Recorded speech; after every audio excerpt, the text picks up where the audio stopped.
Pastor Don. Pastor Don is our young adult leader in the conference. We are going to ask Chaplain Raisa Hernandez to come up. Or is it Fernandez?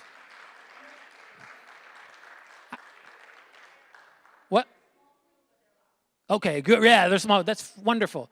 And then we got Nashby. Where are you at, Nashby? There we go. Yeah.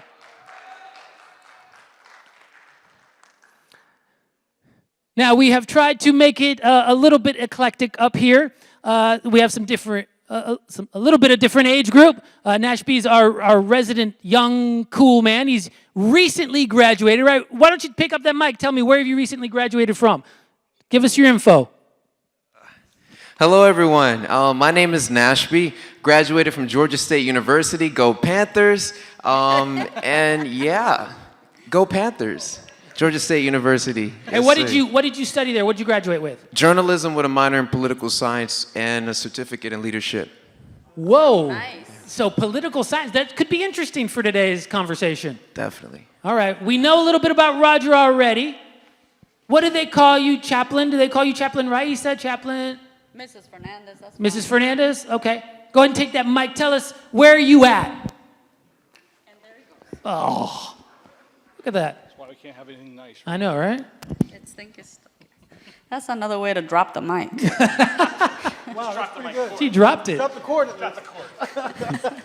What was the question? I'm sorry. Where do you teach? Where are you a chaplain? Atlanta Venice Academy. All right. Half drop. Now, actually, we'll get back around to this. What is your background, if you don't mind me asking? All right, and we're talking about ethnic background? Ethnic background, All yes. right, so I was born in Cuba. Okay. Nice. And I was telling Pastor here, Jonathan, that until age 5, I thought I was either Jamaican or Haitian because my father was the pastor of Jamaican and Haitian churches. So Okay. that's my background. So you're a Jamaican, Haitian, Cuban. That's it, Right, there. right. Nashby, and what's your background, if you don't mind me asking? I should just hold on to this.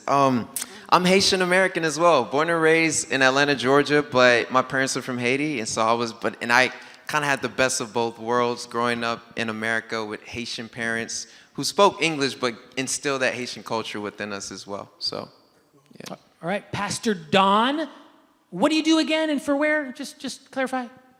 I am the Young Adult Ministries Director for the Georgia-Cumberland Conference, as well as the Adventist Christian Fellowship Director, which is our public ACF Adventist for Adventist students on public university campuses. All right, and if you don't mind me asking, what's your background? My background, I'm Caucasian. Okay, all right. Nice. But where are you from? Where are you originally from? Originally, I was born in Chattanooga. Okay. My dad was a denominational employee, and so he was first a boys' dean PE teacher, and then we moved to academies all over the country. So I've lived in the South, I've lived in the North, I've lived in the West, the Midwest. And my first job out of college was down in the Rio Grande Valley, 8 miles above the Mexican border. I didn't know it existed down that far. Nice. And it's where nobody comes to visit you unless they're going on a Mexico mission trip. Nice. Awesome. All right. On the way through. Now, I know that I may jump in from time to time. Let me tell you about myself. My name is Jonathan Montez. I was born to Puerto Rican parents. I was the first of my family to be born in the States. And so, yeah, that's my background. So we have a little bit of an eclectic group here. And so hopefully through that lens, we are going to have a dialogue. And here's the thing. I want us to be honest, and I want us to also, I pride myself in trying to see both sides. And so I want this to be an open dialogue. Really, the only way to have civil conversations is to be able to have things that you disagree with and to be able to talk those through. So I don't want this to be necessarily, if you agree totally, for you to be like, let me keep my mouth quiet. Because that's not a civil conversation, that's a civil listening, all right? And so that's the thing. So this first question right off the bat is already a doozy. And so let's get into this. I'm loving this. Why do some people still refuse to support Black Lives Matter? So this is a doozy because I don't think it's just as simple as this. But let's go ahead and get into it. Now, I know in the college scene this is very maybe prominent, and you're just fresh out of it. I want to know the younger perspective on this question, and if there's something else in there, go ahead and say it. Why do some people still refuse to support Black Lives Matter? Why do they refuse? Oh man, this is interesting. It's tough for me to answer because for me, and a lot of the college students, at least that I've been around, do support the Black Lives Matter movement. Reasons I've heard that some people have not, I know they try to tie it to a lot of spiritualism or something else that people are afraid of, or rather some people might misunderstand what Black Lives Matter actually means, right? Some people think that Black Lives Matter is saying that only Black Lives Matter, but if you don't know, Black Lives Matter is essentially saying that Black lives are just as important as everyone else's lives, because we're just living in a time where Black lives have just been placed, at the bottom of the totem pole. And I'm a firsthand experience of someone of no matter what you achieve or no matter what rooms and people you get to brush shoulders with as a Black man, at the end of the day, you're still Black. And before I get to open my mouth and allow people to understand who I am as Nashby, as my personal identity in Christ and in myself, I'm still just generalized as a general Black man. When I get pulled over, thank God I haven't been pulled over much, but it's happened, right? And just in every circumstance, you're always seen by your color first, when you should be seen obviously by your character, and your color itself should not even be something to be ashamed of or make you look over your shoulder. But essentially, that's what Black Lives Matter means. And I think some people don't understand that, which is why they refuse to support it. Okay, any other perspectives on that? I'm just going to open that up. What do you think? All right. Go for it. I was trying to talk to someone about this the other day, and they had that same question about, but why? If all lives matter, do we have to call it Black Lives Matter? And so stay with me, because this might sound harsh for a moment.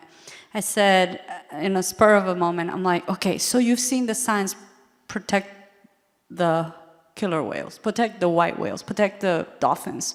And I said, is it because they're more important than all the other animals? No, it's because they must be in danger when we're trying to protect them. I think that's why it's called Black Lives Matter, because they're in danger right now. And that's the only reason we're calling it that, or they're calling it that. It isn't that not all lives matter, but that maybe not all were in danger. Why would people, I think the original question was, still hesitant? Well, a lot of it is ignorance. Really, when I was asked to be part of this panel, I said, I'm ignorant, I don't know much. Do you really think I should be in that panel? So I'm owning to a lot of ignorance. But first, we're ignorant, a lot of us. We don't know what it stands for. But second, maybe every time there's something good happening, somebody else jumps in and does something about it, in not necessarily a good way.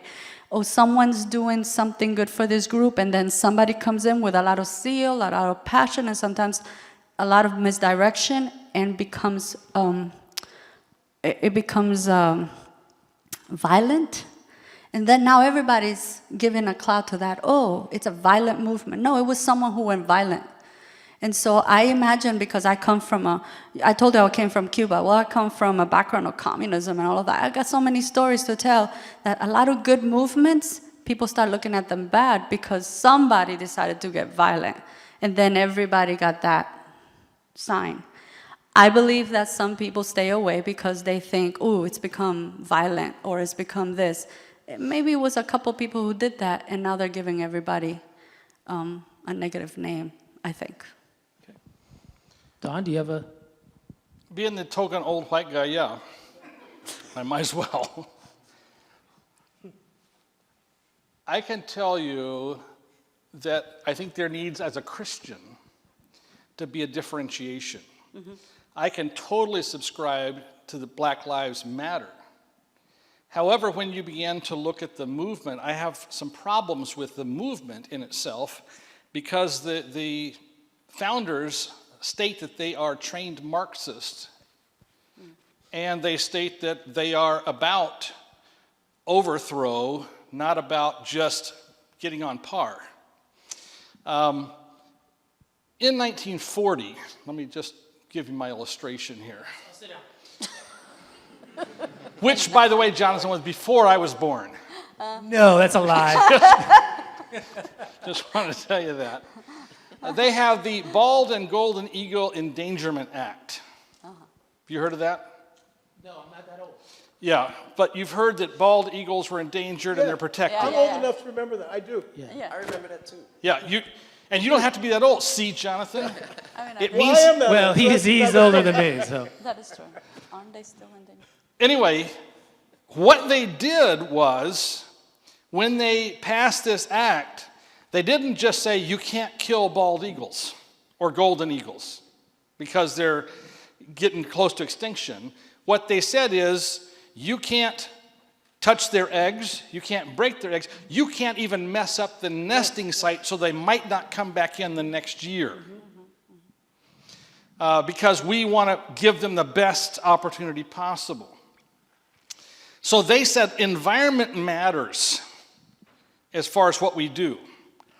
So I think that while Black Lives Matter, I think that the intent that most people take from that statement is positive and says, yes, they should.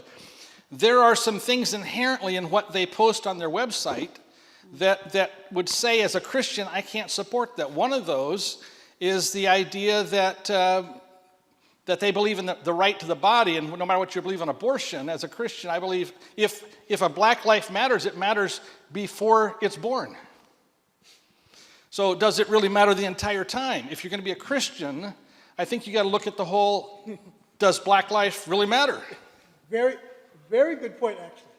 Very good point. So for me, I'm looking at that from a Christian pastor perspective and saying, I can't buy that. Yeah, I hear you. They say they want to disrupt the nuclear family. Well, in God's plan, that nuclear family was how you create the best environment. And so I don't see it as the ideal. Is it a step in the right direction? Yeah, except that when you start looking at Marxism and socialism, you know, Jesus taught a type of social gospel, and the people in the book of Acts actually practiced a form of socialism, but it was through the act and choice of love rather than a forced choice. And therein lies the difference. If you look all the way through history, communism, socialism has never really worked because it's always forced, and it's supposed to be everybody has it in common except those people who actually lead. They're the ones that become very, very wealthy, and they don't live on the same plane as everybody else. And so it's to me, I think if there's a reticence to accept it, it may be in the division of ideologies. I readily accept that Black Lives Matter. I can't readily accept necessarily the movement and what they're saying with that. So what do you do? I guess is the question, right? And that's part of the dialogue. I think the problem with the Black Lives Matter tag is that there are two components here that people don't always see. There is the Black Lives Matter statement, which is a beautiful statement in the context of our day to day. And it's an important one. But there is the organization, There you go. which as Christians, we need to make sure that when we say Black Lives Matter, that we are also making a delineation between the things that we believe in true or not. Me and Roger were talking last night about political matters. And here's the thing, with any statement, if you are comfortable with something 100%, you better be careful. Because we're talking politically, if we're comfortable with one side of the fence politically, we are not truly of another kingdom. Because if we are of the heavenly kingdom, we're not comfortable with Democrats or Republicans. We're comfortable with only Jesus.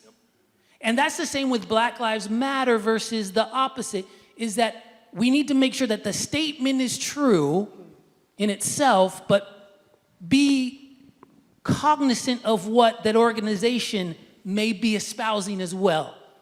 Roger, you had... That sort of middle ground between left, right, there's a higher middle. On either aisle, or excuse me, either side of the aisle politically, left or right, there are issues within those platforms that go contrary to my Judeo-Christian beliefs. Yes. I appreciate what you said about Black Lives Matter, but they matter from the womb to the tomb.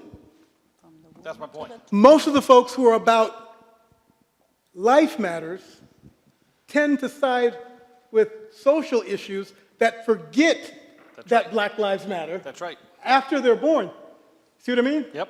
And so now all the way from birth, the neonatal position, and then you move to the tomb, I don't give a rat's behind about Black lives. Yep. Sorry about that one. But it's true. But we'll be vehement Right. about the Black life of 4 or 5 months. So where does your concern, not yours, Yeah.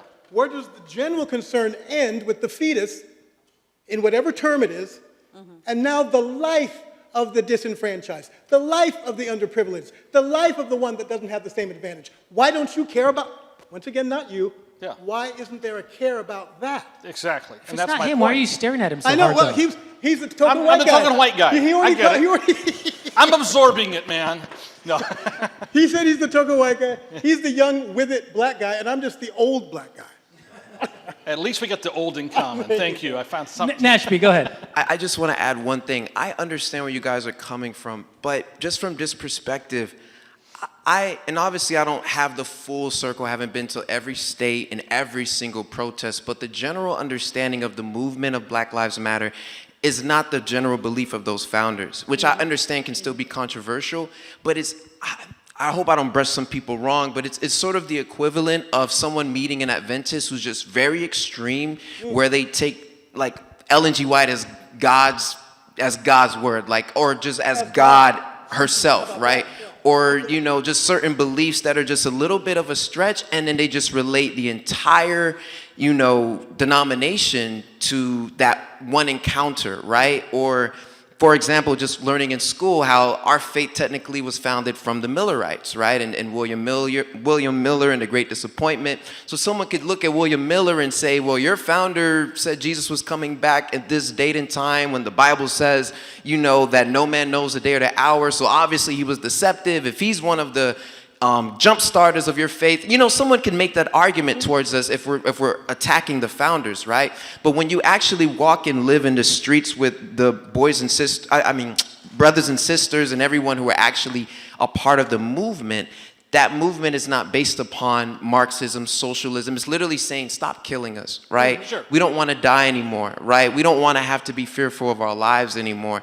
And when people are saying, well, that doesn't matter, all lives matter. It's like, yes, obviously all lives matter, but right now we do feel belittled, and I've been in countless situations where I've been showed a lot of love, but I've also been judged before being spoken to in certain cases. And that whole Black Lives Matter movement is simply just saying we matter too. And I think that is the general consensus. It's very rare I'll find someone in person or anybody that I know that's Black Lives Matter also saying, and we want to overthrow the government, and we want socialism, and we want Marxism, and you have to agree with abortion. And I've never seen it go across that way. It's just everyone uplifting the general statement, right? Sure. And I'll agree with that, Nashby. In practice, what's happening in the streets, yes. I think you also, though, have to go one step further. And if I'm going to get into the Adventist church, I want to look at what's happening in the whole movement. Who's leading it? Where's it going? And that's a whole nother discussion for a whole nother day. But I need to know that if it doesn't align with me, where do I break? At what point do I say, okay, I can go this far but no farther because of my Christian faith? And that's what I'm saying. And I was simply answering the question, why do some people still not? And the obvious answer is some people never will embrace Black Lives Matter because they're overtly racist. But just because somebody doesn't embrace it doesn't make them, and here's where we get off, I think, off track sometimes, in that we have bought in our society into an either-or mentality.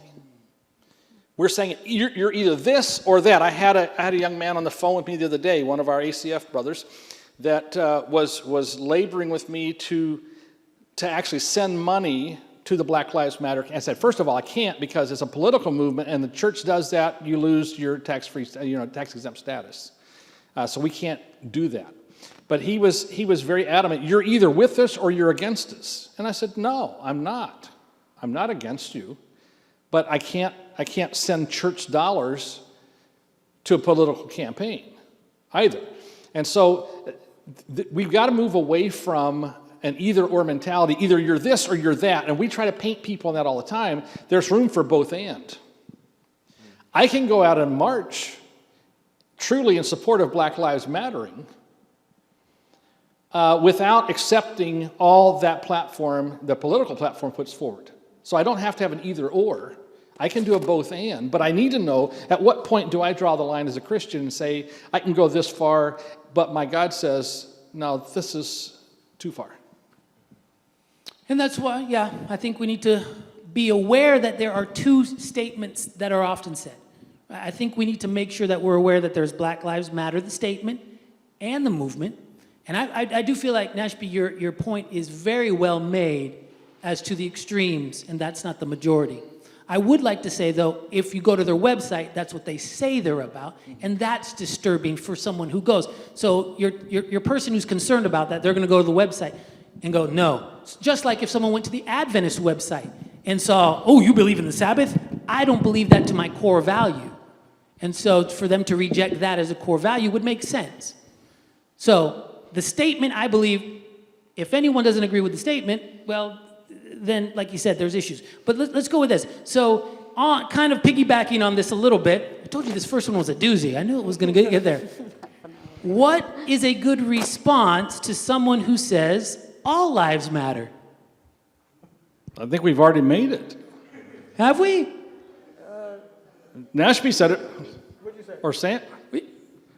Repeat the question one more All time. right. So you're at a rally, or you're talking with someone, and you're like, Black Lives Matter, and the person says, no, Nashby, all lives matter.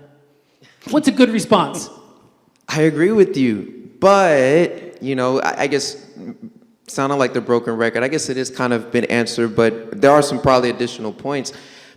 All lives do matter, but in this moment, Black lives matter as well, right? And a lot of people, it's kind of scary.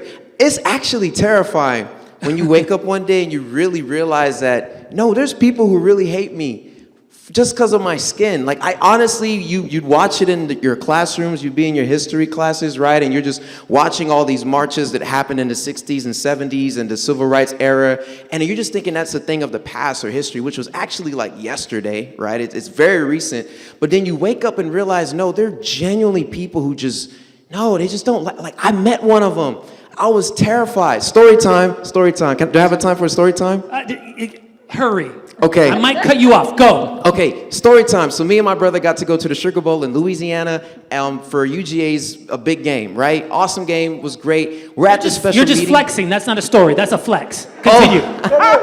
That's morely a shout out to my big brother, but so it was cool. But there's some people there at the dinner who actually, donate a lot of money to the university. And one of the guys just came over and just asked me and my brother, hey, are you guys Muslim? And we were like, no. He was like, do you like girls? We were like, yes. And then he was like, okay, awesome. And then he brought some other guy over. He's like, hey, these guys, they're not Muslim and they like girls. They're all right with me. And then he asked for our names. And then at one point it was him consciously saying that our names were very, like the Nashby was easy to get, but my big brother's name is Amishadai, right? And he was just like, I'm a Shaddai. He almost was purposely making fun of our names and almost literally marginalizing us because of our skin tone. And in that moment, it didn't click for me, but I noticed my brother working hard. By the grace of God, he was the president of UG at the time. That's why we were able to go. But even him working that far up to being who he was, to actually be respected like all the other students there. Actually, I forgot to mention, one of the first questions he was asked was he a football player, right? Like, why are you here? Are you the quarterback? Are you someone who's special? Quarterback's pretty popular, right? Yeah, not the quarterback, but are you on the team? Is that why you're here? Are you a team leader? And it's like, no, I'm actually, the University of Georgia student body president or whatnot. And it was just interesting. It was like, wow. Like, we talked about it after, and we're like, man, like, what can you do, right? Like, how much do you have to accomplish? How much you have to prove yourself until you're seen as just as important? So that's why all lives can't matter until Black lives matter as well. It's like that statement of all lives matter is just almost saying, no, like, you're not important. Whatever you're going through is your personal problem. And since we're talking about brothers, I want to shout out my little baby brother who came with me last minute, my boy Jonathan. Wave your hand, bro. But yeah, I hope that made sense. Yeah, I think so. Roger, do you have any? You're good at absorbing and doing the tension. Well, have you had anyone say to you, no, all lives matter? All the time. What do you say? Well, once again, the inner eye roll. Microphone up to your face. The inner eye roll. Because I recognize that it's like a refutation of Black Lives Matter when they say that. It's not even an acknowledgement that all lives matter the same, because the tone in which it's said, the tenor in which it's said, the context in which it's said, and typically, well, the context in which they bring it up. I've had my members come up to me at my former church and say, I hope you don't believe in that Black Lives Matter thing. So the context of even entering the conversation, I hope you don't believe in that. Not that a black life does matter, but the question is, I hope you don't believe in that Black Lives Matter thing, which is a total misunderstanding of the value of the life that matters. That's right. And brother, there is a vast majority of people in North America who are clueless on that. That's true. And I'm just here to tell you they're happily clueless. And I'm just being honest. Yep. Because to address why Black Lives Matter, to address why they are vulnerable in this space and time, in this spot in history, to acknowledge that the flames are being fanned at the very highest levels in regard to disregard, it's almost like saying Black Lives Matter becomes a political statement, if you agree with that. Do you feel me? Oh. But wait, let me finish one Okay, go second. ahead. Sure. All I wanted to say is, do you feel me? That's a yes or a no. Absolutely, okay. yes. Now Yes, I'm with you. I got you. If we were all at a huge breast cancer rally, and all of us were dressed in pink, pink ribbons, pink hair, dyed, pink shoes, pink laces, and we're all there, and you rolled up, or anyone Will rolled you up. stop pointing at him? At least look at me, man. You Let me rolled up. absorb it. Inner Let me eye absorb roll. it. Inner eye roll right there. No. If you rolled up, how about that? Better yet. Yeah. I feel better. Thank you. With a sign saying, all cancer matters. All colon cancer, what about colon cancer? What about rectum cancer? Don't forget melanoma. What about all the other cancers? No, hey, we're having a rally for breast cancer right now. We're all in pink. And very deliberately, the individual comes up and wants to draw attention to what's not being drawn attention to at the moment. Yep. And why would they do that? Why would a person talk about all cancers matter at a breast cancer rally? That's true. Why would they? What would the reason be? To draw attention from what the attention was being drawn to. It's almost like, don't draw attention to that. What about actually what it means is, what about my life? What about me? Exactly. Yeah. It's really, selfish. what about me? That's right. All right, so are you done? Yeah, you're done. Wait. No, you're done. Okay, No, you're done. no. You're done. I can cut you off easily. Here's how I would suggest it. Here's how I would suggest it, because it is not, obviously, like you said, when someone says to you, all lives matter as a response to Black Lives Matter, it is a trigger. They are trying to trigger you. They know it's a trigger. Here's my suggestion.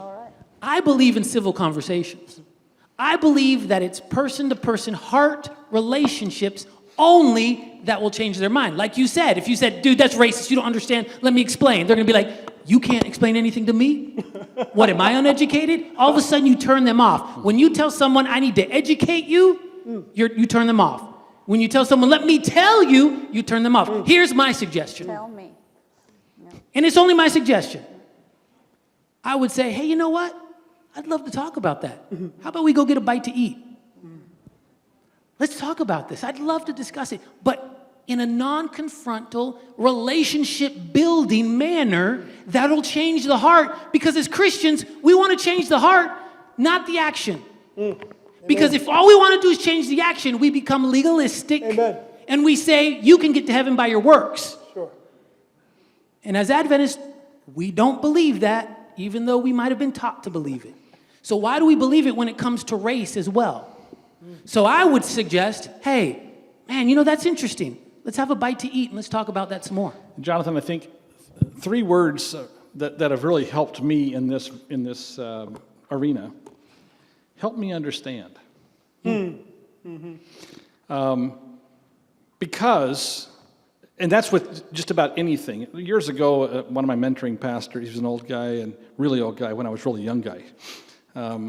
About my age now. Anyway. Okay, so that was bad. Anyway, he taught me that phrase, help me understand. He said, you're going to have members that come up to you after you preach a sermon, and they'll start going off on you. And you're going to be wanting to get defensive. You said this, you said that. And he said, typically it's more a statement about where they are than where you are. And so he said, use the phrase, help me understand, whatever. So I was gonna respond to you. My work right now, I would probably say, what do you say, Nashby, 85% of the kids I work with now are African American or Caribbean American, but that's just that's my demographic that I work with. And so when this whole thing blew up, I began posting on my social media. Nashby and I talked about it at that point. I posted a group picture of 130 of my kids, and I said, these are my kids. You mess with them, you're messing with me. These kids matter to me. I love these kids. And from that post, one on Instagram, I had some dear, blessed church members that called me up, and they were just going off about posting on social media and this kind of stuff. And so I just used the words, help me understand what it is that disturbs you so badly. Help me understand how you can't value human life so much that by me saying these kids' lives matter, it would upset you. Help me understand that. And we were able to have a civil conversation. It was long. When I finally got off the phone, I just kind of collapsed in my chair. And you get up and move on. But you'll find that if you use the words, help me understand, when you're faced with that, help me understand why that bothers you so badly. You'll usually find it's really, what about me? Why don't I matter? Because especially with college students, as I work with a lot of college students, most of them are simply trying to make it through the day and get their degree. They're just trying to make it through that next quiz, the next test, and trying to figure out where they're going to have lunch and so forth. And so when they're suddenly called to something beyond themselves, if it doesn't pertain to them, they're like, well, what about me? Am I getting left behind? What about me? And so you have to be patient and not automatically jump to the other side of that to say, well, you don't care. Well, and so it's very easy, just like a lot of people picked up the Black Lives Matter cry, a lot of people picked up the All Lives Matter cry because they didn't fully want to engage. It's too hard. I just want to get to my next class and do my next paper, and I don't want to engage. And if you're telling me I got to care about this too, I just can't. And so when you begin to talk and unpack those feelings, you begin to realize this isn't really a racist person. This is just a person that's exhausted and overwhelmed. And then you can begin to infuse new meaning into them. All right, here's an interesting question. How do I respond to people who discount my personal experiences with their own reverse racism experiences? Do you get that question? Yep. All right. So, Roger, when someone says to you after one of your presentations, well, you know what? I was at a basketball game, or I was shooting hoops, and this pastor came in and thought he was going to beat me. But I had to show him. You see where he's going? He was him, he beat me. Oh, wait, sorry. Go ahead. I know where he's going with this. So they give you, well, no, I've experienced this. Black people have done this to me. Hispanics have done this to me. How do we deal with that? Well, and they have. So how do we respond to that? Or what are some good, I don't know, things to...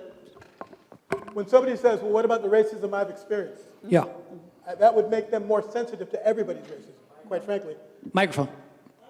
That's not a negative. the fact that they indeed have experienced what they believe is racism should give them a higher level and sensitivity to racism. That's right. It shouldn't be a reason to be against other people claiming racism. It should be like, yeah, you're right, I experienced it myself, so I will be more sensitive, not to propagate that on somebody else, and not only that, I'll be a voice when I see it happening. Sure, but that's what they should think. Okay. And we know that.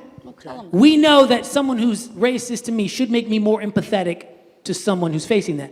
But obviously they're not, and they're saying, well, what about me? I've faced this. So how do we respond to that?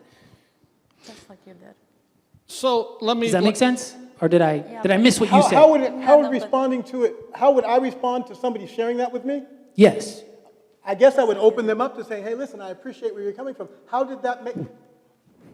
Why don't you just put that over your ear? Yeah, man. Because it's just not fitting right. Well, it's not working right in your hand down in your lap either. Tough crowd. Thank you, sir. I appreciate that. It's for the online people, really. That's what it is. The online people can't hear it.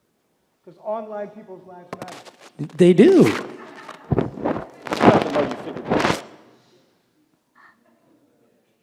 figured that out. Moved my microphone for 15 years. Thank you, sir. I appreciate that. I hope I'm not doing anything with it that's inappropriate. The question again, John, is trying to let people express how that made them feel and the way it made them feel in that isolated incident. Because when people who have less melanin are typically in a situation where they feel marginalized and or prejudiced against, it is the odd experience that they find themselves in a black environment or a Hispanic environment. Whereas the racism brown people feel happens when we walk out our front door. So if that little bit Sure. made you feel uncomfortable because you happened to go to a gym one day and there was a bunch of black people there, or you happened to be walking down the street and a group of brown people came and made you feel uncomfortable and maybe even mugged you because of that one experience you had in that neighborhood, imagine what that corporate individual who is brown or black skinned feels like every day when they walk into their corporate headquarters and they're the only black there and experience that on a constant basis, not in a rare instance of outside the norm, but having to navigate it every day of their life. So if you're that sensitive about your one experience, think about waking up black Every day. and going to sleep black and driving black and registering your car black and getting a bank loan black and trying to buy a house in a certain community. I get you. No. So I'm going to come back to that, but I think Raisa has something. I think one thing to do would be respectfully going forward when we talk to people. We're trying to have people put themselves in our shoes and walk every day. And when I say our shoes, I'm talking for others here. But if we're going to have people walk in our shoes, sometimes we need to speak to them as if we were in theirs. And so I cannot assume that that was an isolated event that happened one time. Some people have lived in places in the world where they have experience. I have children who have come from Burma from being persecuted, and every day they woke up Karen. So if that one person isolated, let's say it's a Hispanic, and say, oh yeah, you're being persecuted. Well, I happened to me. I'm going to assume you were persecuted, and I'm going to say, oh, so, and that's what you were saying a little while ago. So you see where I'm coming from. Now imagine living and waking up every day feeling like that day. How do you feel that day? Oh, it happened twice. It happened twice. Wow, you should feel me now. How do you imagine waking up every day like that day? And not just Bring waking them up from the known to the unknown because they really don't know. Yeah. So I want to come back to what you were telling me, because all that you were saying is 100% true. Except- and we're in a safe environment now. Okay, are you sure? And we're friends. Yes. And we talk like this all the time. Yes. However, I think sometimes what we don't take into consideration is the culture of the people we're speaking with. Sure. So in other words, for you to talk to me like that, no problem.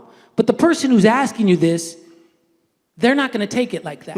They're going to take that as an attack. So when we talk about how should we respond, we have some good things that we can say, but I come from a Hispanic family, and when we argue, we often raise our voices. Sure. My wife, who comes from a Caucasian family, when they argue, they often quiet down. And so I've had to learn to talk in a way and put my points across. And that's something that I feel like we need to make sure that we're aware of when we have civil conversations. Who am I having this conversation with? How can I do it in a way that's uplifting and bring those points up? And so I also believe that that's part of the component as well. It's not just, well, let me teach them what I go through, but let me do it in a way that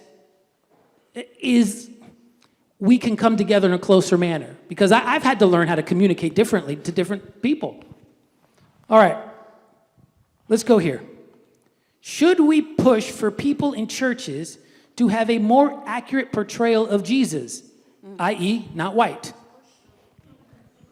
Yes. Yes. All right, yes. what does that mean? Yes. Okay, what does that mean?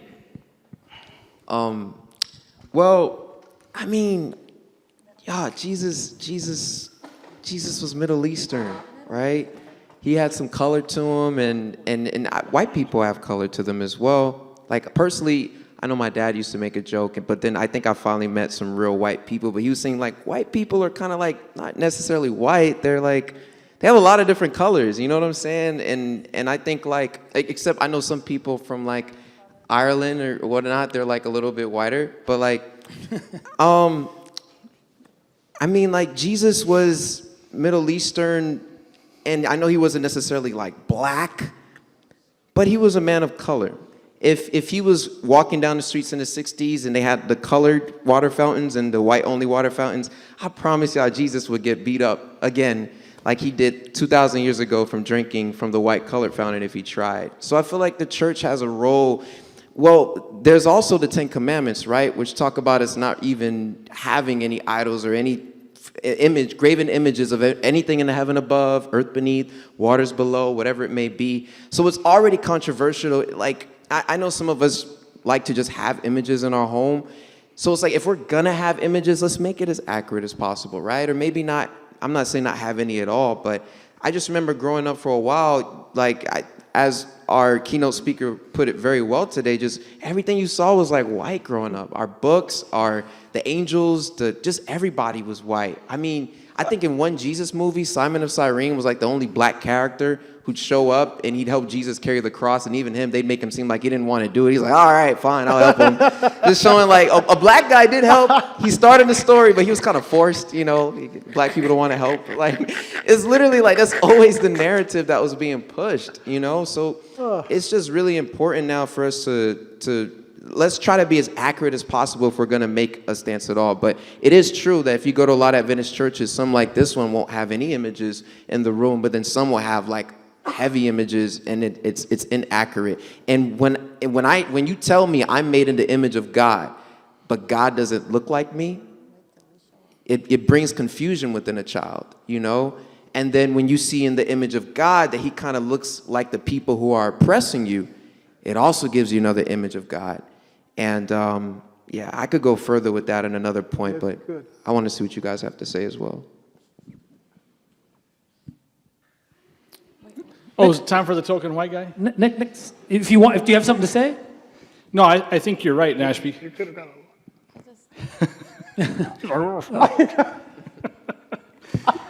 I think that we have to come back to the fact that he was Jewish. Yes. He was fiercely Jewish, through and through, and you're right. As we come to this, there's a lot of paintings that I recall growing up,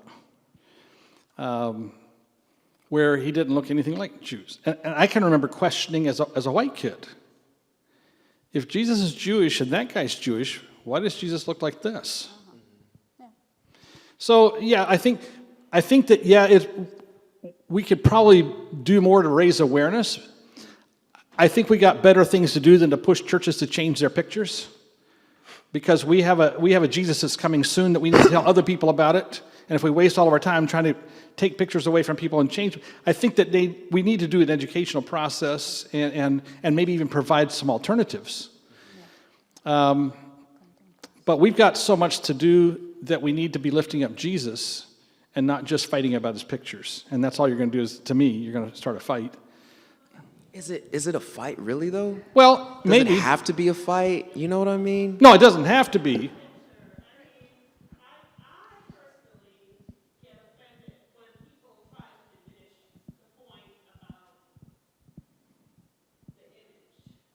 Okay. That's fair.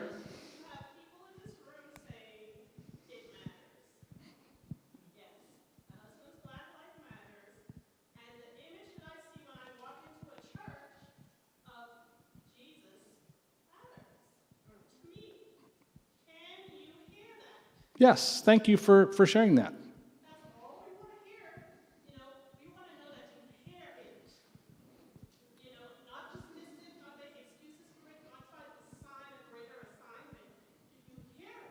Yes, ma'am, I do.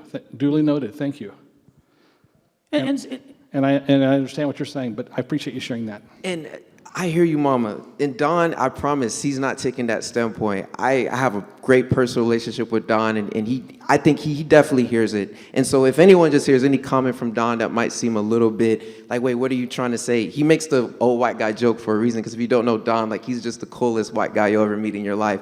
And he, like, is like, we call him Papa Don. I like to make a joke, better pizza, better sermons, Papa Don, because that's his name. So, like, good guy, great guy. And here's the thing. I don't know about you, but I love this awkwardness. I thrive on it because these are the types of things we need to talk about to understand each other. Sure, yeah. And so let's not be afraid to have the conversations, but notice we are all in the same family, right? And so it's beautiful, and we need to understand where other people are coming from. And right, even those paintings, we need to understand a little bit of where they're coming from, so that when we look at them, we also put them always in the proper context as well. We know that much of the art in the Enlightenment came from the Europeans. They were the ones doing all of this art at the time, and those are the ones that stuck. Should there have been more art? Yes. Is there more art now? Yes. And we want to make it more realistic. We want to take that step forward. And these are beautiful conversations to move ourselves that way. Yeah, we're getting crowd inspiration here. Yes, sir. I have a question. Yeah. Just like my brother said, when he's talking about the Ten Commandments, it says that like we shouldn't have any graven images. So like, why would we put images of Jesus in the church? It says we shouldn't have any graven images of anything or heavens above, or earth below. And if we don't, it's like, why don't we get to heaven? All right. I've heard a sermon on graven images, so I'd like to find that one, because it actually explains that a little bit, and how perhaps maybe the Jesus pictures aren't quite that, but maybe perhaps that's why God said, hey, be careful what you put up, right?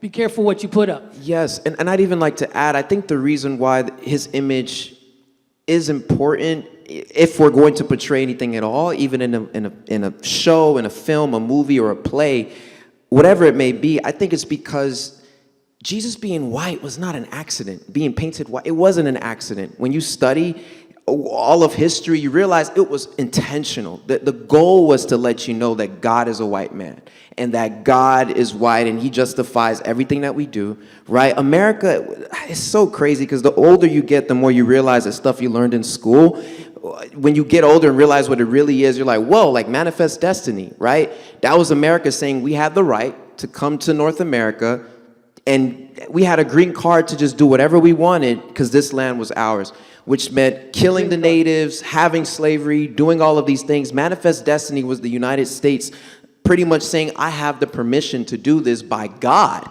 It's not just me making this up, but God has given me this divine right to come into your land, uproot you from your property, bring in these guys from their home and make them work for me. And then I'm spreading the good gospel, right? A lot of missionaries took place, but in reality, it was intentional. And that image of God being a white man was not just, they're like, oh, that's all we know. It was intentional.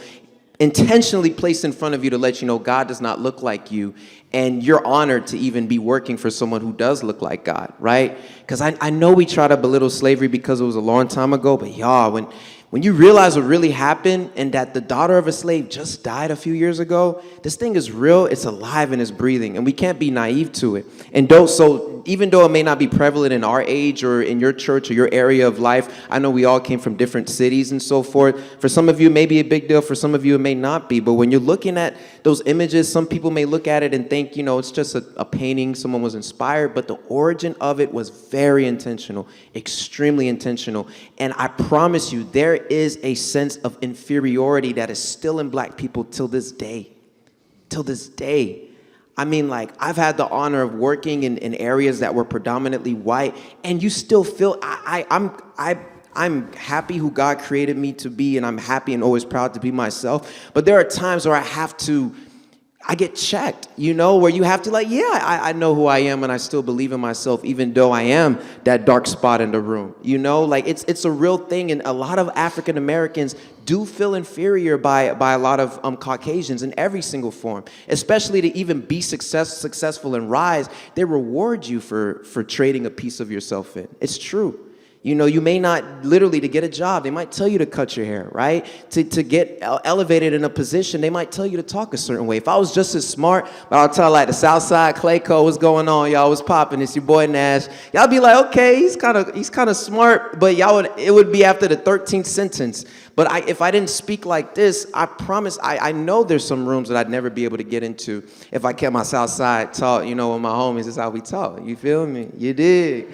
You was popping. It's just true. You don't get rewarded for the what's popping. You get rewarded for that in clubs and in performances and stages and entertainment. But you're not going to hear no what's popping in the White House, right? It's just sad, but it's true. Obama would throw a little shade.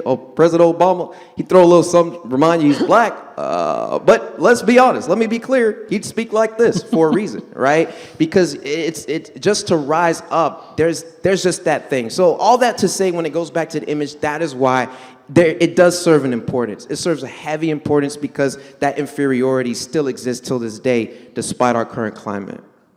Roger, did you have something to say there? No, I was, but the moment passed. Okay. Now, there's a lot to unpack in what you said there. There is a whole lot. Yeah, you raised a whole lot of stuff that I'm not sure where to take that from. I don't know if I should go with this question or... That was a lot. I feel like I'd open up a can of worms if I went, okay, all right, let's go. Yeah, I will speak to this. Yes, go ahead. I find it curious, in a predominantly Caucasian context, the things that I will be complimented on that are just normal things. That's real.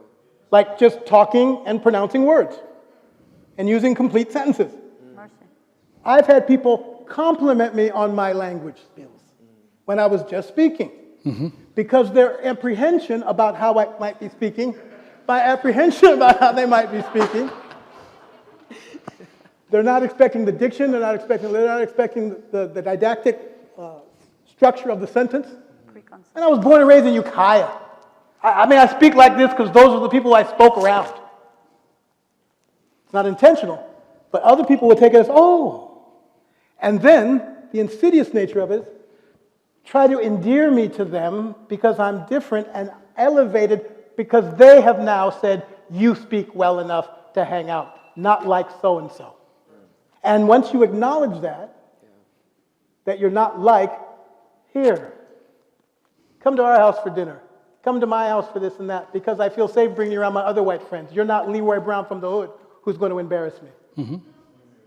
Folks, that is as real as the stools we're sitting on. And I've had to sit there and say, oh, wow, you seem pretty intelligent.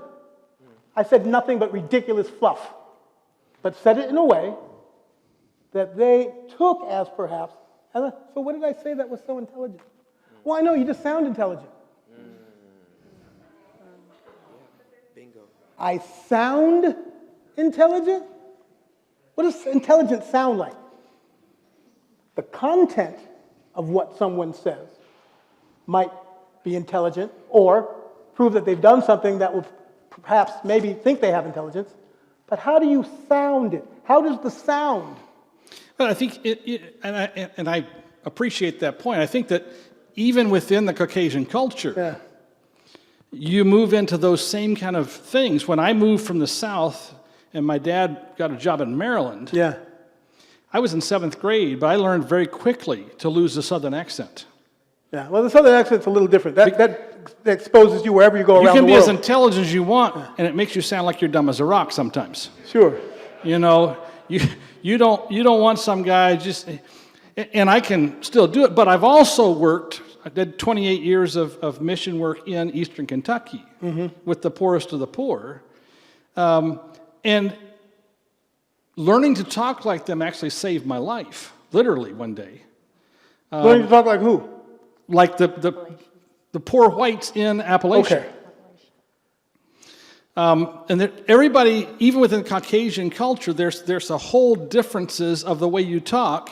Well, yeah, the Southern twang, everyone kind of says, oh, what holler are you from? I get that. I'm talking in a different context, the context of not Southern, just simply sounding intelligent when it's just the sound of it, not the content of it. No, but even beyond that, if you go from one Southern culture to another, when you go from rural to, to the city, the urban style, you go from city or even just small town into deep Kentucky. Like Pikeville. Worse than Pikeville. I've been in places where I had to call in ahead of time and make sure everybody put their guns away before I brought kids in. Well, that's anywhere in Georgia. Well, now, yeah, especially.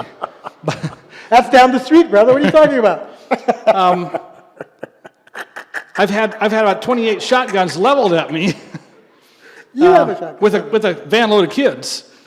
And the only thing that saved me was I got to where I could speak like them. So I said, the lady says, can I help you? I said, yeah, you tell me what some place is. She said, yeah, so we gonna do. So take you work on the roof, all right? Well, you had the chance to at least talk to him because he recognized that you might speak like him. She waved her hand and all the shotguns disappeared from the different windows. Sure. If I had showed up with a van from somewhere else, where would the shotguns have landed?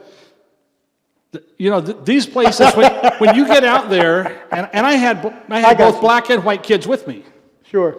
But it didn't matter because we were outsiders and they were insiders. And so it happens within the white culture, it happens within the black culture. And then you get into classism and who sounds more intelligent. And then we can go into ageism, which, I joke about being the old white guy, but it's interesting that I'll be sitting in committees. I am now probably one of the most hated demographics, old white guys. And I'll be sitting in committees and people start going off about boomers this and old white guys and they won't let us do this and yada, yada, yada. And I'm just sitting there listening to them. And so I'm feeling just because I walked in, the old white guy in the room, that I'm supposed to enjoy it. So I'll finally just say, hey, you guys know you're talking about me, right? Oh, no, we're talking about you. You're not that way. Now, you know what I'm saying. Because somebody will say to you, well, you're not that way. Well, what's that way? It's the fact that we will take and generalize to make ourselves feel better. No matter whether it's classism, ageism, racism, all of those things come into play as we begin to broaden the spectrum. The fact is we have a major sin problem. And as you pointed out this morning, it runs deep in our hearts. There's the unsanctified Roger, there's the unsanctified Don, and there's the sanctified Don. And as I look at any of these particular issues, I think first and foremost, for me, I have to go back, take a humble posturing before Jesus first, and then before that other person second. And just say, help me understand. Because I don't understand everything. I get it. I may be old and white, but I still don't understand everything. I get that. Was that just the Jesus picture question still? Oh, wow, all right, that took us. Well, no, he took it. He took us somewhere. Yeah, he did. His fault. I was riding with Nashby. I I like don't where know. you took us. Trust me. I wish we could stay there. That was good stuff. Thank you, Nashby. Praise God. So I don't know if maybe we'll talk about this at the end. All right, here's a question. Do you think the amount we talk about these problems is causing us to live in the past? Obviously, we should learn about our history, but if we always talk about it, then rather than learn, it could negatively inform the new generation that wouldn't know about racism if it wasn't always talked about. No, I think we need to talk about it, but I think we need to change perhaps the way we talk about it. I think unless we know history, we're doomed to repeat it. But the problem is we need to know an accurate picture of history. And I think too many times we kind of gloss over this history and we excuse our sin, not accepting the fact that people have been hurt there. And so it's much like we did with the Germans in World War II. It's okay to talk bad about the Germans, but not about our side. And so I think on both sides, or on any side of the racism issue, we come to the point where we begin to think it's okay for me to gloss over and excuse my side while I attack the other side. And so I think that our talking about it needs to become, I think, more God-honoring. I think that what we're doing here is a good thing. Yeah, I believe if we don't talk about it, it's like I ask them where they're from, where they were born. That's in the history. Who cares about that? It doesn't inform who we are today. No, it does inform who we are today. Sure. Where they were born, how they were raised, what their parents fed them for breakfast. The fact that I ate rice and beans every day informs me today. And so for us to ignore it and to be like, no, no, no, I do believe this, and hopefully this doesn't offend anyone. I do believe we also need to have some positive reinforcement. So when someone does get better, we need to say, hey, listen, we've come this far, we still need to go further. Because then it's that positive reinforcement. Sometimes it does feel like, sometimes I need, even with my own kids, I forget to give praise. Do you know what I'm saying? While they're still growing, we're all still growing. And we need to realize we have come far as a nation. Do we have a lot further to go? Amen. Don't even get me started with that. Please. But at the same time, we look at the history and we say, here's some improvements. Let's keep this up. Right? Let's keep this area up. Or here's a place where we've backed off a little bit. And so, anyways, here's a question. I'm going to ask you this. Oh, thank you. Can anyone or everyone be racist? Mercy. Can I segue from that one that you were just talking about? You're going to change the question on me? No, just that you hugged that one. And I'm going to say something. Okay, hug it. All right. This is like the presidential debate. No, I need to go back. Ouch. All right. So here's the thing. You said, should we or not? Ignorant people like me need to have somebody tell them. Okay. Yeah. I mean, my boy CJ back there from the Richards family, those are my students there. He's vocal, he's very respectful, but he's vocal to talk about his experience. But he grew up in a home, and this is important, the reason I'm saying it. He grew up in a home, I heard his story, when the Sabbath school lady told him, when Jesus comes, you're going to be white. And if you missed it this morning, that was in the sermon. And he was like, but why? He wants to be who he wants to be. Well, ignorance first needs to be combated or battled at home. The parents need to be affirming. Because if you grew up in a home where you were taught you are the child of God, made in his image, then when you face the world, you have that armor on already. So it needs to start in the home. Not everybody has that, though. And our schools need to continue, and our churches need to continue that education. So I'm gonna say, CJ will teach me.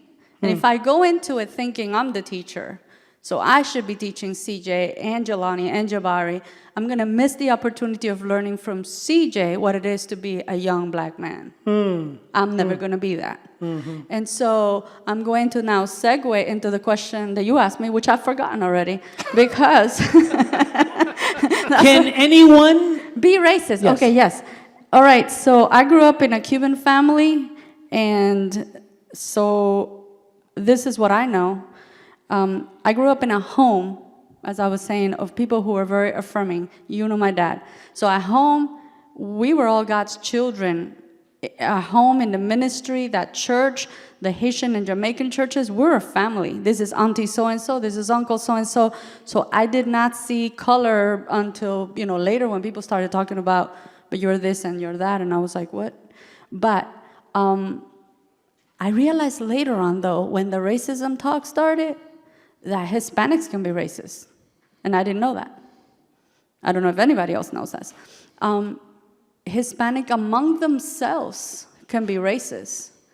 And then later dealing with 20% of AAA, Atlanta Venice Academy, at least last year, was Asian.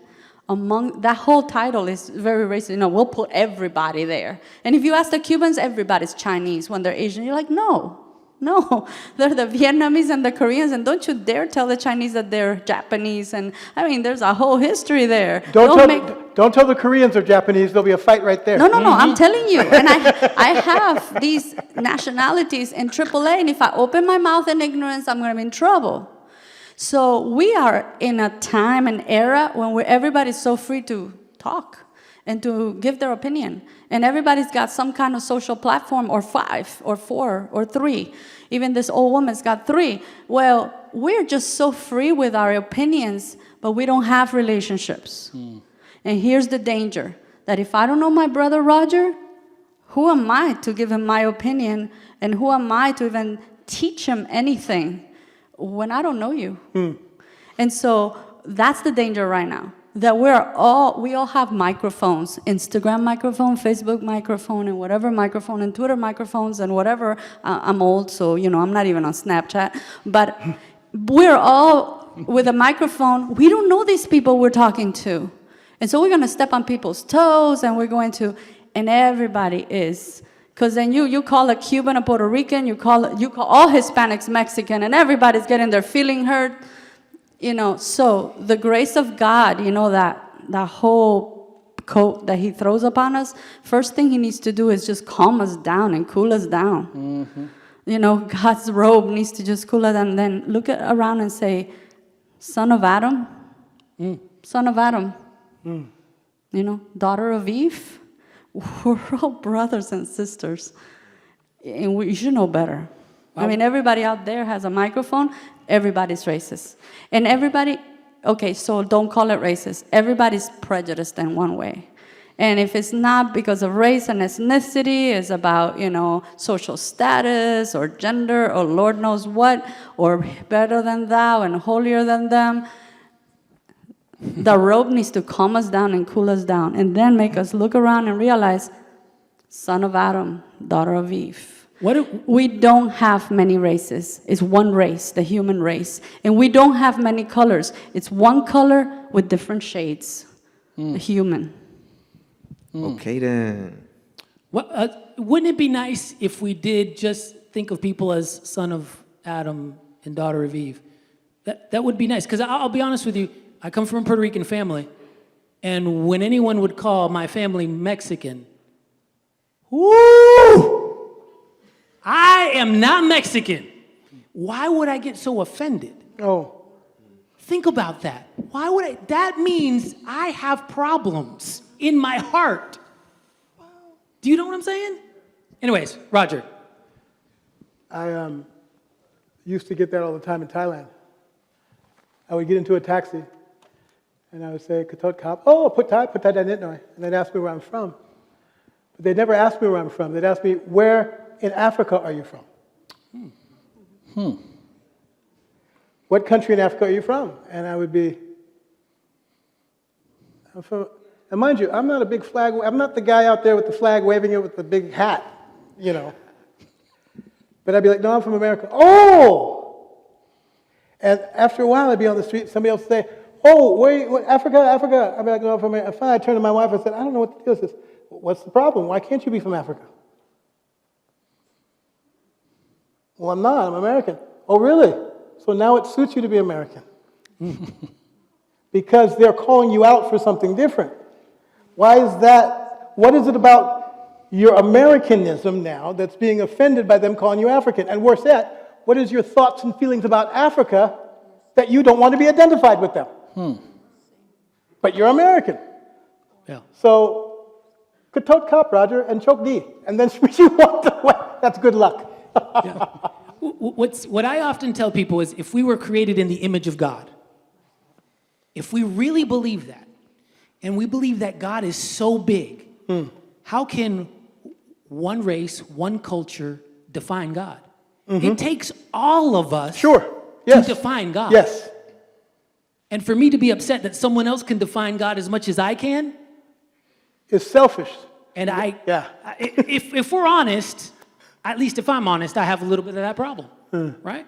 You had something to say? Yeah, I'm gonna need you to repeat the question though in a sec. But just off of what you guys said, I want to reinforce. I think it was about the past, right? Or Well, this one was just the simple question: can anyone be racist? Can anyone? Yeah. It's good to be different. Like I get what we're saying about the one race thing, because we are one race, human race, right? In the different shades. I love that example and I love that description. But it shouldn't have to be that for us to merge together, we all have to leave behind our culture. God created that for a purpose, right? You were special for the same reason a white man, a Hispanic, black, Asian, whatever you are, however, and even the details were being black in a room, there can be black Jamaicans, black Haitians, black Americans, black, everyone's... Brazilians, black Panamanians. Right, exactly. And the same thing with Europe, French, German, right? I mean, Europe was at war with each other because though they might have looked alike, it wasn't necessarily racism, but they were of different cultures, different beliefs, different backgrounds. That is not a bad thing, right? We don't want to, I'm not saying that's what anyone up here said, but I just want to, I personally believe, I don't think it's a bad thing for us to identify with our culture and be proud. I'm Haitian, I'm a proud Haitian. Sakpase, not Boule. That's us, right? And everyone should be happy and proud of where they're from. But just at the same time, we should be able to appreciate others, right? I think the question made me want to delve in, can anyone be racist? Yes, to the issues happening right now in the Dominican Republic versus Haiti, right? We were all one nation. It was all just one. We got our independence together, but then there was a lot of issues that happened. First, the slaves in Haiti had revolted against Bonaparte and freed Haiti. Then they went over and freed the DR from Spain, and it was just, everything was smooth. The island was one, and then there started to become issues, right? So we came and split, and there was just a bunch of issues, but till this day, Dominicans do not, they have a rapport, right? And no offense to anyone who's Dominican, but I'm just speaking of the history, right? Because I have a lot of Dominican friends and I love Dominicans. Okay, hey, and I've been to the DR, went last year, funded by ACF. I went to do a mission trip in the DR, right? But let's just be honest, there's that issue between our cultures. It's just real, right? I don't fully understand it, but it's there. And there are a lot of Haitians being mistreated in Dominican Republic right now, right? And to be fair, in Haiti at that time, there are a lot of Haitians who were technically racist towards Dominicans as well. There's just this big battle between the two countries. It's like, wow, but it's blatantly racist that between each other. And so that does exist. I think different cultures can be racist, but I think the reason why the black-white racism is so huge, it's not only just around the world, not only just in the US, but around the world and in Europe and etc., is because that white on black racism is a monster. It's huge. It's an entity. You can't touch it, but it's just there. It's a force that just is tough to battle with, which is why I think that form of racism is the most profound, because technically, obviously the other types of racism between other nations do have effects, but it's something about that being black in America, being Hispanic in America, being a foreigner in America, there's a force of racism. There's a force of that whole entire force is it's powerful enough where that racism doesn't just become about skin, but it hinders you from feeding your children. It hinders you from getting a fair education. It hinders you from having a strong self-esteem. Do you understand what I'm saying? I think these factors play a part. I see some questions in the crowd, and I feel like you guys had something to say. Yeah. Do you have a question? Yeah, go ahead.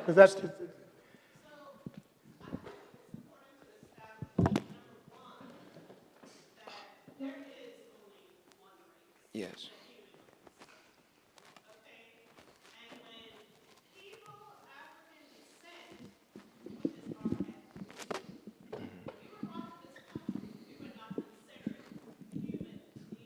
Right. Right.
I'm a human being, period. There's no discussion. I'm nobody's property. I'm a human being first. Okay? And then when we look at prejudice now, prejudice happens within cultures, nationalities, ethnicities. We're not racist towards each other because we're all one race. We're prejudiced, we're hateful, we're spiteful, we're vindictive.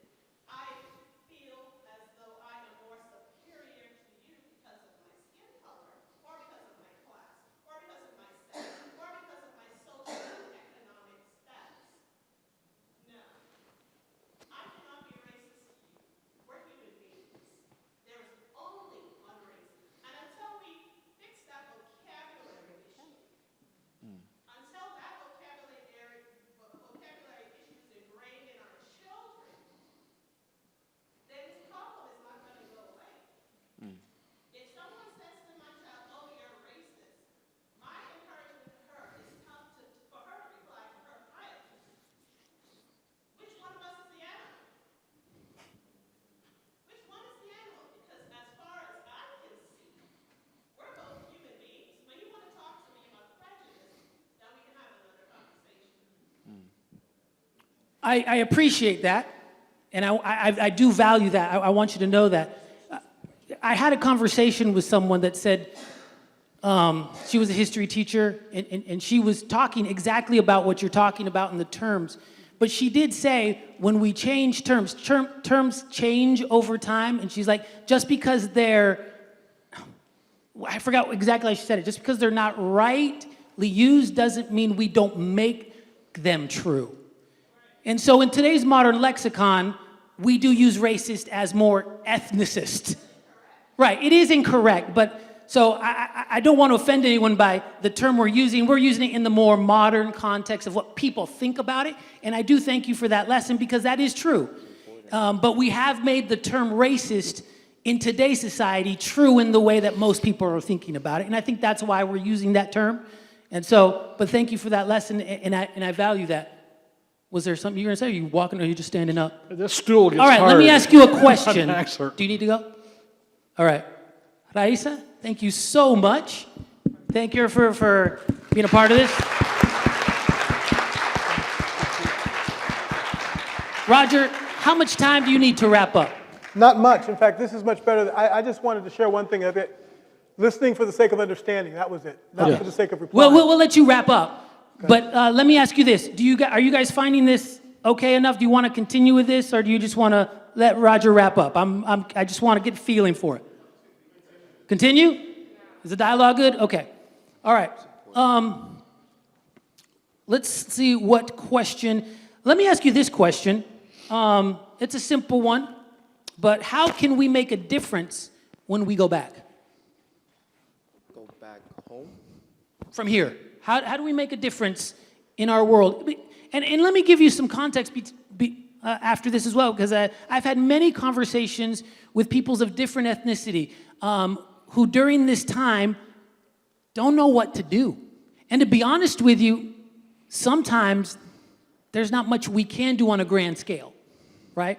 So I guess for the conversation's sake, is there something we can do, or is it more individualistic? I know many people who well, if I say something, I'm not sure if it'll change anything. If I do this, yeah. All right, what's up?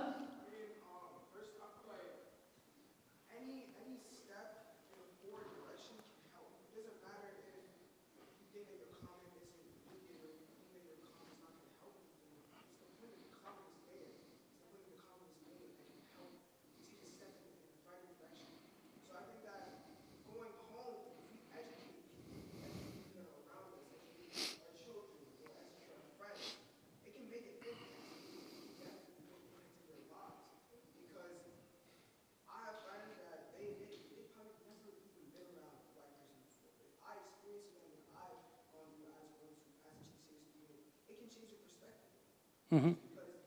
That's not what they're used to. So I think that just a comment being there can help no matter what it is. Okay, nice. Something else. Go for it. I see you want to talk, so just talk. No,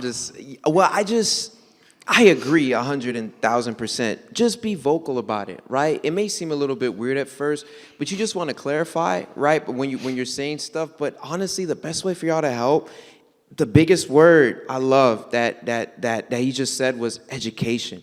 Educate yourselves and educate others. And another E word I would use would be empathy. Right? Try to put yourself in other people's shoes. Probably Be very better than empathetic educate. and just think, man, I wonder what it's like to be you. Would you genuinely trade places with someone? When you look at someone, you're like, oh, this person has no excuse for where they are in life, or you just don't understand them. You're looking at them kind of like, what's your problem? You didn't go through slavery. You didn't get eaten by police dogs and all these things we learn in the books. That was your grandma maybe, but not you. Right before you, because I know these are some of the things people think about, and I've even heard some people say, right? Should we just leave all this in the past? But the biggest thing, educate yourself and be empathetic and try to diversify your friend group, right? I mean, like, and I know that's a touchy topic because some people are like, hey, it's not about color. I just like who I like, right? And if everyone you just so happen to be friends with looks like you, then it's a little off. But try to associate yourself with other people because you'd be surprised what you'll learn. I grew up in a weird scenario where I was Haitian American, therefore black, loving that I was knew proudly my history as a Haitian American, knew proudly how we come from West Africa, but going in school, so in early learning, like before pre-K, I was in a predominantly white like classes at Jonesboro Baptist Church. So I grew up just around like white kids, and so I enjoyed it, and I never really saw myself as different. But I realized just growing up, after going to public schools and being around mostly black people and just going through K through 12, I was never black enough for anybody. I was never white enough for anybody. I was never even Haitian enough because I didn't understand the language at once. And I was like, man, where do I fit in all this, right? Because I appreciated everyone's culture. Even now, like I'm that, but my girlfriend's Jamaican, so I wagwan, you know, and I'm with the patwa, you know, but I'm also very in love with Hispanic culture. And I love Asian culture. I love the history between China, Japan, Taiwan, Thailand, Middle Eastern. I think they're cool. I think the Indian cultural dances are just fire. Like, I really genuinely have a passion for a lot of different cultures, and that's just who God made me as, right? But I realized that the biggest thing that you can do is try to find your appreciations in other people's culture. Try to identify with others and educate yourself on their culture just so you can better understand their experience, right? It's just, man, I want to stay in the construct of the question, but it's just so big, right? Because to understand what can we do to help, you really do have to identify the wounds. You know, you have to identify the big issues that happen and how our cultures just the attacks on our people, you know, has been different. Because you're looking at blacks in America, it's extremely different from the Hispanic experience. It's different from the Asian experience. You see, like, the Hispanic cultures, they stick together. They're one family. They're starting businesses. Like, my Hispanic friends, they're doing very well for themselves, and they're running things very well. And the Asian community does the same. It's like everyone's finding their way in America in a way, but the black people are just like, ours is just different. And I think the biggest reason is because of how almost scientifically we were dissected, diluted, and attacked mentally for generations to come with no identity, right? Like, I'm so blessed to know that I'm Haitian and I came from West Africa, but there are black Americans who have nothing to relate themselves to except Atlanta, Harlem. And what's there? 80s, drugs infesting, cocaine, crack, COINTEL, counterintelligence. Do your research, educate yourself on these things that happen, where the FBI had or was it the CIA had this whole intelligence thing that was to destroy the Black Panther Party and to really hurt the black community. These things happen, y'all, and it's so much, it's way deeper than we'll ever understand. So how do we move forward? Is to take a look back and to take that positive step forward, but don't neglect the past and don't try to neglect others who don't look like you. Really try to understand their experience because you'll learn so much. Man, I was all over the place. Did that make sense? Are you guys following? Sense. Okay. I like it. I like what you said in regards to that. We talked about the idea of education, and I don't know if it's, I would, in my humble opinion, think the best thing to do was to educate yourself first. Yes. Just like we were talking about God's Word, it's not just for the sake of information, it's for the sake of transformation. Amen. You spend enough time in God's Word, you'll know what it says, and you'll actually act in your behavior what it says. And ultimately, that will have the biggest influence on your friends around you.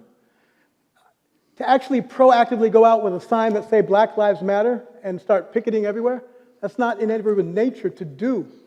But you can operate in the sphere of influence that you have with the opportunities that organically come up in conversations to share with people how you've educated yourself through a conversation that, if you use the model of Jesus with the woman of the well, started one way and ended with her telling him about Jesus.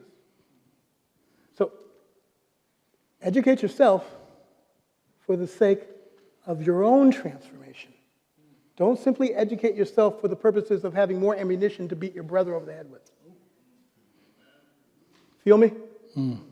I've had to take that into heart myself in conversations with my wife about things that we're talking about. Oh, I've got one up on her. Let me give it. She has 10 up on me. So I'll never win that one. And they don't forget. But trying to find out something new about this paradigm to go share with somebody because they need to hear it from you. That typically isn't going to work too well. The idea is educate yourself. Transform yourself. Prayerfully acknowledge where your weaknesses are. Ask God to search my heart, That's right. know my anxieties, lead me into the way of everlasting life. Amen. Amen. As a result of that, my life will be transformed, and I won't, mercy, Jesus, help me. I won't have to go out looking for people to educate. God, in His benevolence, will draw them to me in organic conversations where we transform not only on the issues of race and or culture and or ethnicity, but holistic healing. Amen. And that's what you have to do. The empathy part. A few years ago, I felt as though the best thing for me to do was move outside the chaplaincy kind of situation in Thailand. And I went to work, I moved from being a pastor to a chaplain. I thought that was good enough. At the end of the day, I ended up teaching cross-cultural communication at a university called Eastern Asia University.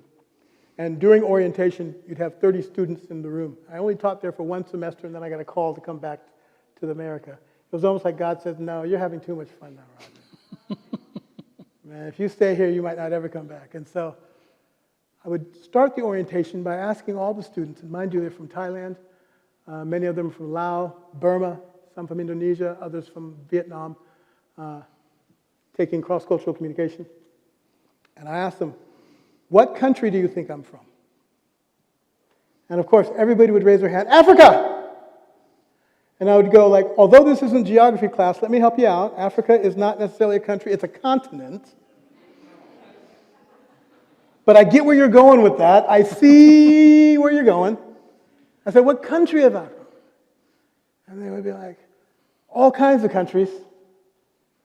And eventually somebody would say America. But I just said, where am I from? And they just start saying, I didn't even say country or continent. They just start putting us. And they go, actually, I'm from my mom. Now, mind you, I had an ulterior motive other than just trying to communicate this broader message. First of all, it's orientation day, and I'm teaching kids that have a minimal understanding of English at best, some of them more than others. One of the hardest things to communicate in a second language is humor. Because humor is subtle enough that you kind of have to know a nuance of the language to get that when I said I'm from my mom, that it was a joke. There's 30 kids in the classroom, 5 of them start smiling right away. Meaning mom. I knew there were 5 kids in that classroom who knew enough English that over the course of this semester, I was going to be able to ask them to help me explain things to other kids because they had a grasp of it. These are now my 5 assistant teachers. The second thing is that I'm from the same place you are. Well, you weren't from Marion Williams, but you were from your mom. And I was from my mom too. And although I'm a black guy from Northern California, and by God's grace I find myself teaching cross-cultural communication in Pathum Thani, Thailand, the reality is I'm from my mom, and you're from your mom.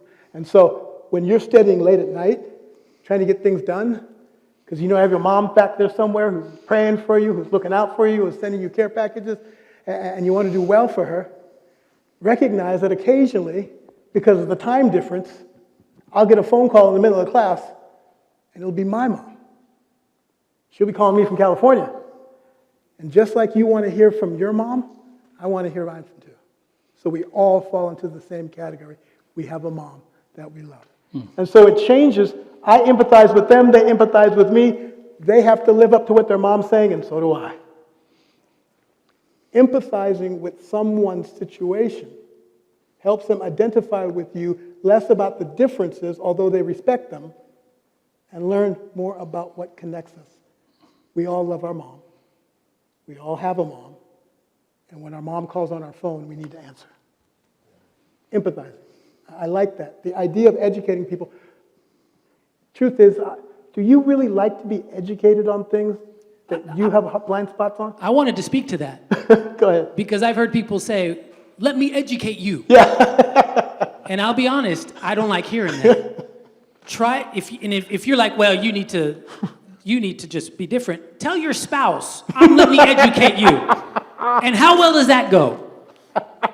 So I just want to talk about that. So anyways, that's why I believe conversation. It's all in the relationship of when people know your heart, man, they're gonna love you. It may take them a while, but when they know your heart, and your heart belongs to Jesus. Yeah, did you have something? Yeah, I was just going to say back to,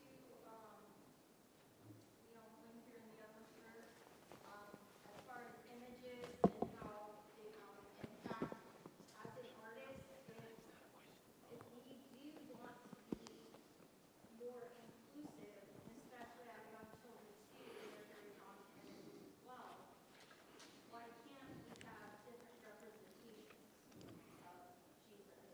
Or why can't we be more intentional with even else in the pre-roll room with updating? Or in our Adventist schools, making sure that we have literature available that represents POC and everybody contributing and not being back characters, but central characters. I think as difficult as that might be, when you were tearing down statues in the United States of America, statues that represented and were built to honor men who had conquered things. I think those statues, the representation of perhaps the people behind it are wrong, but we also need to build new statues. We need to build new things for our new generation coming up, as well as having the responsibility to continue to educate ourselves so that we don't repeat history. But for my children, something intentionally I do is letting them know that Jesus was not white. Jesus was the Jew. Jesus had dark skin. I believe he was also commonly and not a Brad Pitt representation, as you had said earlier. So when I talk to my children, how can you, Ian or Vivian, my next portion is only 5, 10, 15 minutes. Not repeating things. Like my son asks me, well, what's racist? That's a huge conversation at 9 years old. The children are talking about this. So as educators, moms and dads, we need to make sure to be educating and not just, I guess, being quiet. That might be a little tangenty, but ultimately, this message, images are important. I just walked in the lobby and I looked at our images that we have, and I took a mental stop. What can I do about that? I'm a visual arts teacher. I have a blessing of having 24 creatives that I'm responsible for, as well as a full campus of students, and we have got PewDiePies down at school. Let's build something new. I think that could be something where we can make positive change that could lead towards healing. So, Yeah. I don't know about you, but I've enjoyed this portion a lot. I really have. I want to thank you all. I want to thank you all for participating. And but I want to encourage you that civil conversations on race don't stop here, right? They happen every day in our lives, just as Roger was saying, organically, within the context of loving relationships. this was my intent, was to get people to realize that we are kings and queens of the Lord on high, right? And he put us in this time and place for a specific purpose, for a specific reason. And I also want to make sure one of my main tenets in my own ministry is that I don't want to be a ministry of hospice care. In other words, I don't want to make the life of people just comfortable on this earth. I want to do everything I can to do that. But if it doesn't point them to the next life, all I'm doing is doing hospice care. Every interaction we have with one another should point to the Jesus who created us, who loves us the same, and who has an eternity in which we can have civil, beautiful, loving conversations. Can I get an amen for that? You can get two. Amen, amen. I mean, what a beautiful thing that we can share with people. And as a church, I believe our church should be on the forefront of unity because he is in the forefront of unity. Amen. We should not run away from these questions, but we should do them in a loving, organic, beautiful, gospel-oriented way that points people to Christ. Now, there was a couple questions here, and I do want to promote something real quick. There was a question here, and this would have taken probably 2 weeks to answer, but why do we have regional conferences? Woo! Yeah, all right, yeah, see you later. He knows it's going to be a while. No, we are not answering that question right now because it's too long, but there is a podcast that speaks a little bit about that, and if you're interested in that, it's from the Conflict Audible. That's the group, and they're an Adventist group, and it's called White and Blacks Part 1. They only have one part out, but it talks about that and gives some education on that. And so if you're interested in that, it's a really good podcast. I loved it. White and Blacks Part 1 by the Conflict Audible. And they talk about Ellen White's kind of view on it and stuff like that. So for that question alone, I wanted to promote that. Now, I do want to promote something of my own. There's something I think that's going to be on the screen. This was also a child, Curcio Mota. He is the youth pastor of Collegedale. You back there, Curcio? Stand up. No? No, he left. He is also Dominican descent, darker skin. I am a light-skinned Puerto Rican. Together we talk on this podcast, Diversity on a Hill, about tough topics. Right now, a lot of our podcasts, we have 13 episodes, have been on race. We've talked with Professor Lisa Diller from Southern. She has given us great insight on racial things, and we'll continue to do that from time to time. If you're interested, we'd love for you to listen to it, tell us what you think. We do attack it from both sides. We ask tough questions that might get you mad or might get you happy. I don't know. I just like to tackle these subjects. We try to, we call it two friends sharing diverse thoughts on diverse subjects, striving for unity, because that's what the church should be, right? And so we love it. We're actually going to take some of these other questions that we weren't able to answer. I'm planning on having this young man on our podcast, and we want to answer some more of those questions on our podcast as well. So if you listen to podcasts, hey, check it out. See if you like it. Give us some feedback. Diversity on a Hill. You can find that on Apple Music or any other podcast where you listen to it. Give us a look and tell me what you think. This was also, out of all the racial tension, this was one of the things I wanted to continually kind of, make sure that we're continually having these conversations. Thank you so much. We're going to let Roger Williams have some final thoughts for us. I'm not going to get up here anymore, but I just want to thank you for coming. Give me any feedback that you believe we should get, and I just value you being here, and praise the Lord that he is good. Can we give a round of applause for Pastor Jonathan, y'all? Thanks for inviting us.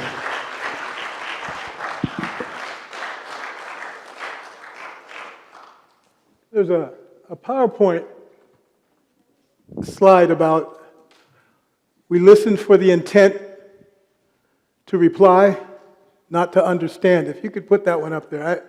Folks, we've been here a long time. We've said, why don't you stand up and flex whatever you need to flex so it's not so numb. If you've been sitting a while, you got to stand up and flex a little bit so it doesn't go numb. I'm just letting you know. That's what I do. What go numb?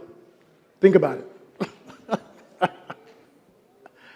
All right, folks, this isn't going to take too long. I just wanted to, I was going to have a slide up there. If it's not there, you can imagine it in your mind. The quote was, most of us, myself included, listen for the sake of responding, not for the sake of understanding.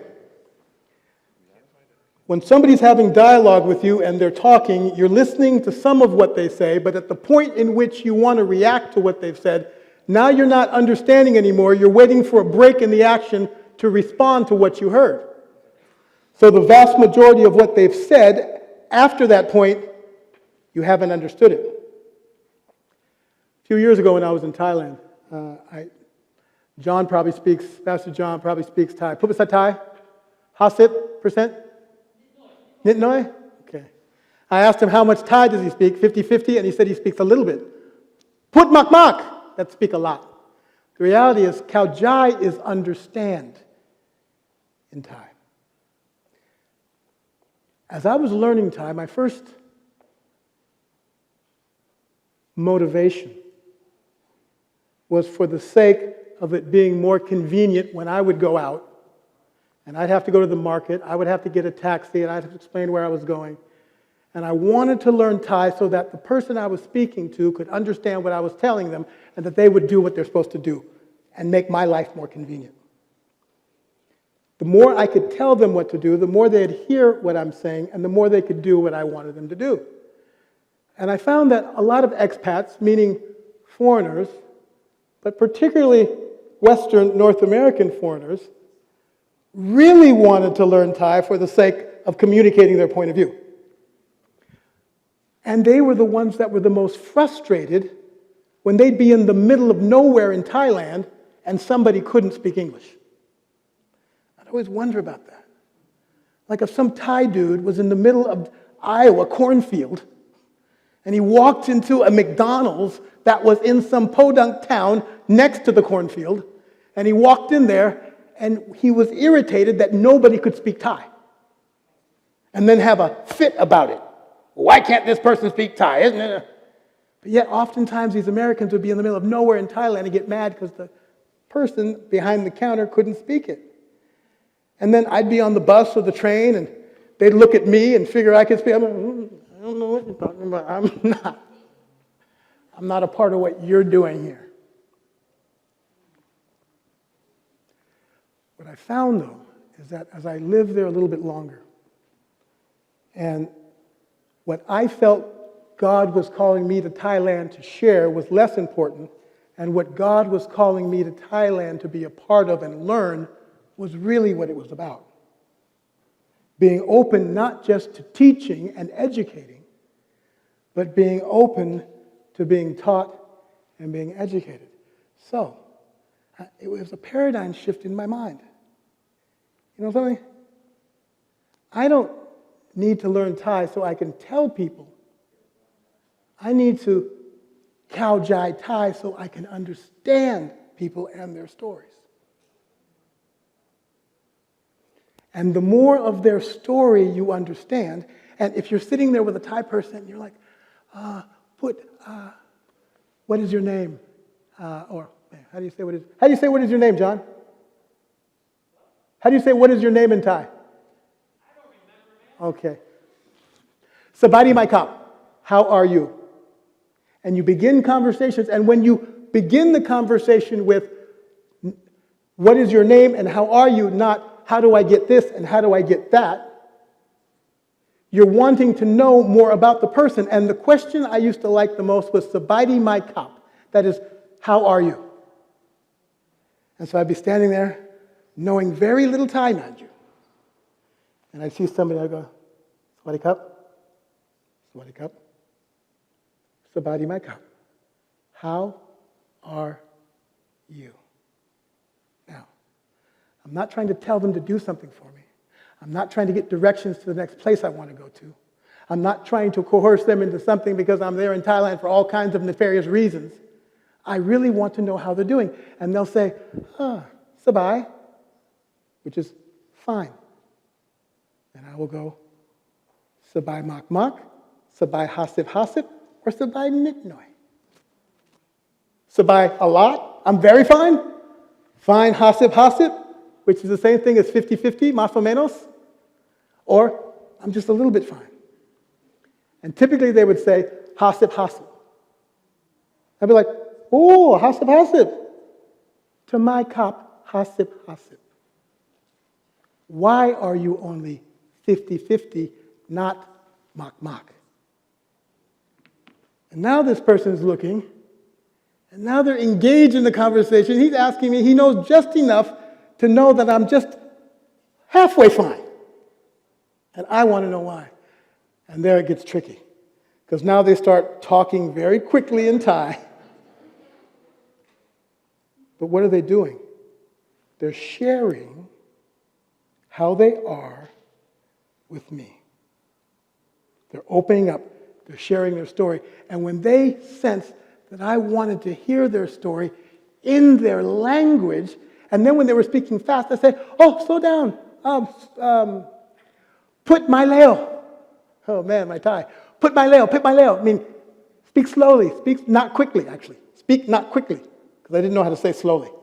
Leo is quick. Speak my leo. Okay. Kotot kap, I'm sorry, John. And then they'd do their best to speak slowly. And then on words that I couldn't kaljai, they would do their best to use the English they knew.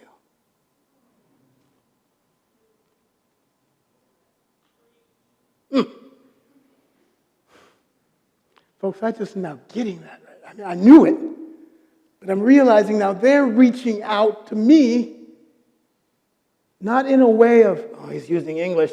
No, wait a minute, he wants to know more about my story. And so I'm going to utilize everything I have in my capacity to let him know my story because he's interested in it. And that's how relationships start. We need to learn in sometimes you have to speak. But in a conversation, I pray, even the most intimate conversations you have with God, communicate and listen to God. Listen to people for the purposes of not shouting back and answering or justifying or whatever, but I just want to understand you. Because that's how God listens to us. Let's pray. Dear and gracious Father, I'm going to claim in your name, Lord, that you brought us here for a specific purpose. And although different names were introduced and different names were on brochures, ultimately we were all called here for the purposes of hearing a word from you, sharing ideas with each other, leaving this place transformed to make a difference in this world for your kingdom. I pray, Lord, that we all can have conversations that lead others to a better understanding of you. Thank you for being an awesome God and loving all of us so much. In your name I pray. Amen.